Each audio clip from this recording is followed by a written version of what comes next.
Hello again guys, it's Carly from the Poetry of Nice, and today I'm going to talk about how I deal with lowballers. So I did a video just a week or two ago where I was talking about how I deal with customer issues basically. I had so many questions come from that, and I completely understand it because it feels like it's a little bit of a minefield sometimes when reselling online. Like, how do you deal with customers? How do you deal with customer issues and all that kind of fun stuff that comes with it? And one of the things that cropped up a lot was, how do I deal with people who send lowball offers? Real quick, if you're new here, this is a channel all about reselling online. I sell on Etsy, Poshmark and Ebay, and I do that while being a stay-at-home parent. So on this channel you're going to find haul videos, sales videos, tutorials, tips, all that kind of stuff. So if it sounds interesting to you, please do think about hitting that subscribe button down below, and don't forget to say hello in the comments so that I can say hi back. So I put together a few kind of notes, I suppose, when I got to sitting down and thinking about how do I actually deal with that? What do I do when I get a lowball offer? Like, I no longer get offended, I will say that, at least not usually.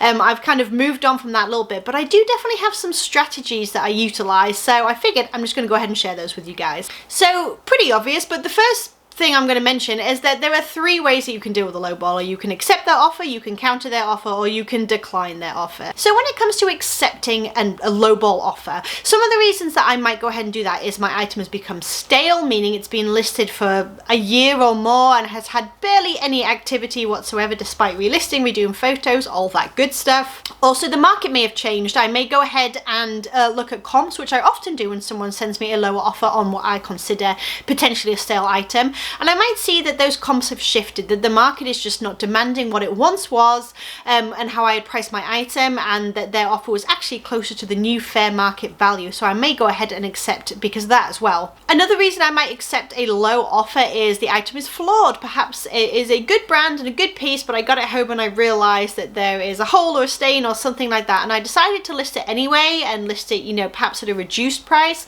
but I'm not getting much action on it, much interest in it, and someone sends me a low offer that's going to allow me to recoup my money, maybe make a couple of dollars profit, and just kind of move forward learning from having that flawed item kind of slip through the cracks, as it were. I might go ahead and accept an offer then. Perhaps the item is a lower end item. Again, sometimes I try brands that I'm not familiar with. I get home, I double check my comps, and I realize it's really not worth what I hoped it would be.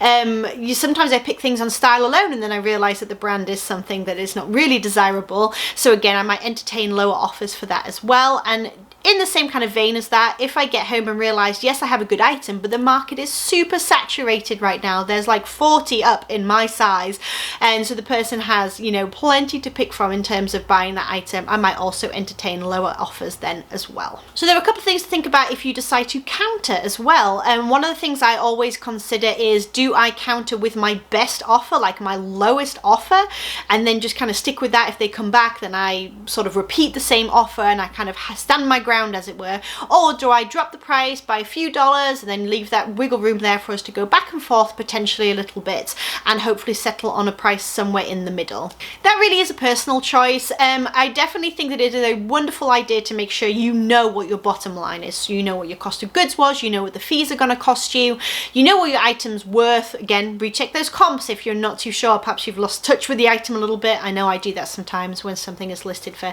6 months or a year or more. But as long as you know what you need to get for the item to recoup that investment and potentially make a few dollars, and what is fair market value, then you can't really go wrong. Just kind of, you know, set your bottom line, as it were, and then whether you drop steadily towards that or you just head there straight away when somebody sends you an offer is really up to you. And then the other thing I always think about is to comment or not to comment. So on eBay you can add like an additional message, and for the longest time I would counter and I would write a nice little message that would say, you know, thank you so much for taking the time to send an offer.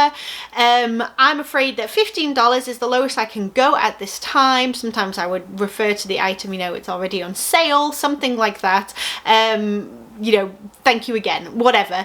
For the longest time I did that. I don't know that it helped, I'll be honest, and I think it was a lot of extra work for me to type that out. Sometimes I will add an additional message if the person is actually being conversational with me. However, if they are sending me a message, which I'll touch on in a little while later, that is more along the lines of like, you know, come on, it's used clothing, don't you want to sell it, or whatever, I usually won't respond with a message because it doesn't usually go well. I don't think that like sort of starting a little bit of a a confrontation often leads to a sale or a positive transaction if they do happen to buy the item. So I usually keep comments and stuff to a minimum unless the situation really calls for it. But again, personal choice. All right, and then let's talk about just flat out declining a lowball offer. So one of the reasons I would decline a lowball offer is if it is too low. For me, that's basically like $1 or $2. Like if I have an item listed for 15, 20, whatever it is, and someone comes in and offers me $1, I'm going to decline them because I don't feel like we are going to ever match up in any potential way. I know some people come back and, you know, if an item's listed for $15, they might counter with $14.99. But for me, it's a little bit of a red flag, if I'm honest, just from my personal experience, that if someone is trying to get something on a platform for as low as $1, it means that they don't necessarily have a grip on the fact that it costs people to sell on that platform, that we are people and not like actually eBay selling these items, therefore a person on the other side who's needing to package an item, purchase an item, or, you know, just basically pay their fees and all that kind of stuff, hoping to make a little bit of money on eBay. It kind of gives me the idea that they don't really have a grip on the reality of selling online or buying online. That's not meant to be mean, I promise. That's just my own personal take and how it makes me feel as a seller. And so while I don't sort of want to react emotionally, at the same time I am going to take it into consideration, and when they offer me $1 or $2, I'm going to decline and just sort of try to end that transaction there potentially. Another reason I might decline an offer is what I refer to as the deja vu offer, which basically means they are continuously offering the same amount and never budging, or maybe budging by like 10 cents per time. So I have an item listed for 40, they offer me 10, I come back and offer 35, they offer me 10, I offer them 30, which is my bottom line, they offer me 10, I'm going to decline because it's a little bit of a waste of my time. Like we're not edging towards each other here. We're not finding common ground. We're obviously not understanding each other or coming from a similar perspective of value. So, you know, once or twice, maybe I'll see if, you know, things can move, but after several times of that, I'm going to decline it and again try and end that potential transaction because I don't think that we're going to see eye to eye. Another reason I might decline is, again, similar vein, if they are dropping their offer. So I've had this happen before, like somebody offers me $15 for a $35 item and I come back at $30 and they come back at 12, and then I come back at 30 again maybe, or like 28, and they come back at 10. So their offer is gradually decreasing the more that I counter offer. Again, I'm declining. I'm not playing that game. It's again a red flag for me that you don't understand the value or the process of selling online, the fact that people have to pay to sell their items, and that people sell online because they want to, whether it's your own item at home or you're a reseller by trade or whatever, you're selling online because you don't want to just donate it, you want to get a little bit of money out of your item because there is some worth there, there's some value. So if you're steadily decreasing your offer, to me that's kind of again that red flag of you really don't understand the process and the value and things that is here.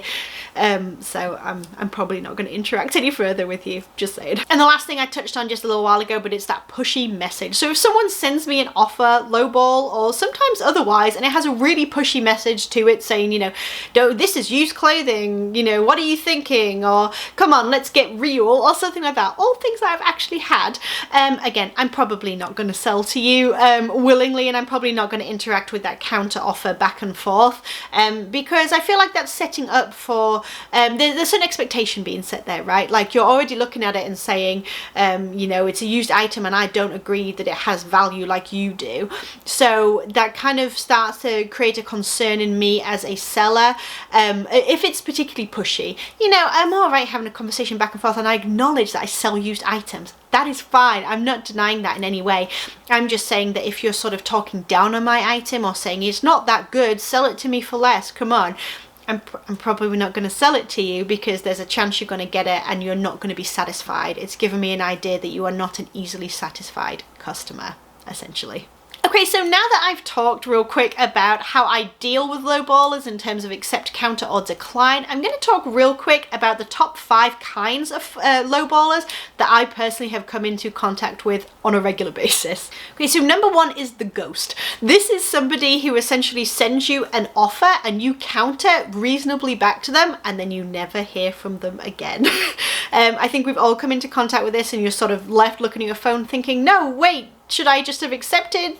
What did I do wrong? And the thing is, you didn't do anything wrong. Chances are they weren't super excited or interested in that item anyway, or they found something else that suited their needs better, and it's just the way it goes doing business online. The next one is the curious buyer. This is somebody who asks like 150 questions and then never buys the item anyway, perhaps never even has the intention of buying the item, but you know what? You have to treat every customer alike, basically. Now, there's a line, you know, if they've asked you 25 questions and asked you to redo measurements 3 times or whatever, it's absolutely within your rights as a seller to say no thank you. But you know, if they're asking several different questions, you know, color, fit, this and that, they're just somebody who's trying to figure out if they want to buy something online. When you can't hold it in your hands and you can't, you know, try it on or whatever, especially on Poshmark where you can't return for fit, the likelihood that somebody is going to want to ask an extra question of you is fairly high, and I personally think that that's okay, you know, as long as they're not sort of draining your time completely with asking the same things over and over. The next one is the storyteller. This is a little bit of a touchy subject, I know. So you will get some people, and I am not, disclaimer, saying that everybody is lying to get something for free. I'm not saying that at all. I'm saying that sometimes people will send you a story about something terrible that has happened and they're trying to replenish their wardrobe or they're trying to buy something for somebody else. This is at your discretion as a seller.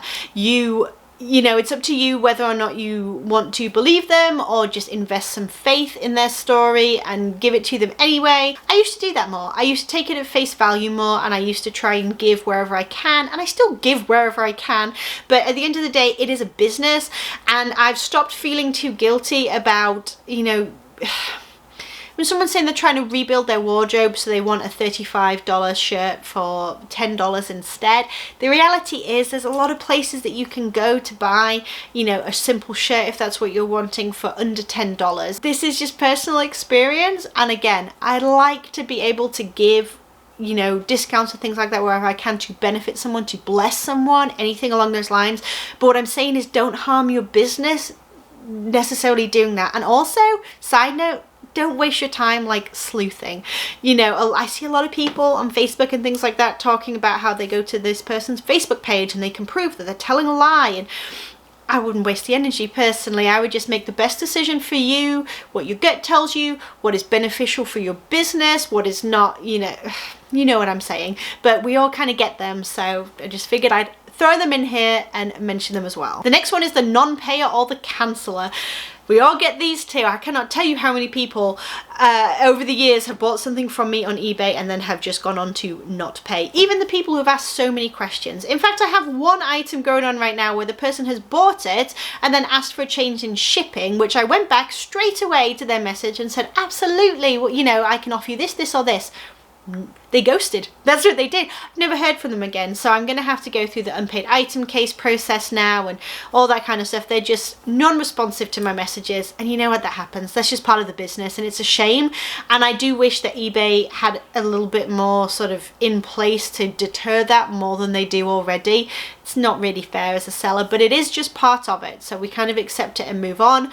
And then, you know, even sometimes whether it's on eBay or Poshmark, people will buy something and then you'll get that message a few minutes later saying, oh no, I didn't read the size right, please cancel. Again, it's just part of it at the end of the day, and it's a little bit disappointing and it feels a little bit unfair sometimes, but that's just kind of the way that it goes. But we all have it. We are united in our cancelling and non-paying buyers. And the last one is the pushy or abusive buyer. Again, I mentioned up above, when somebody starts sending you messages that are not particularly kind, or you won't take their counter offer, they think it's unfair, perhaps they send you something that's like rude or, like I said, actually abusive.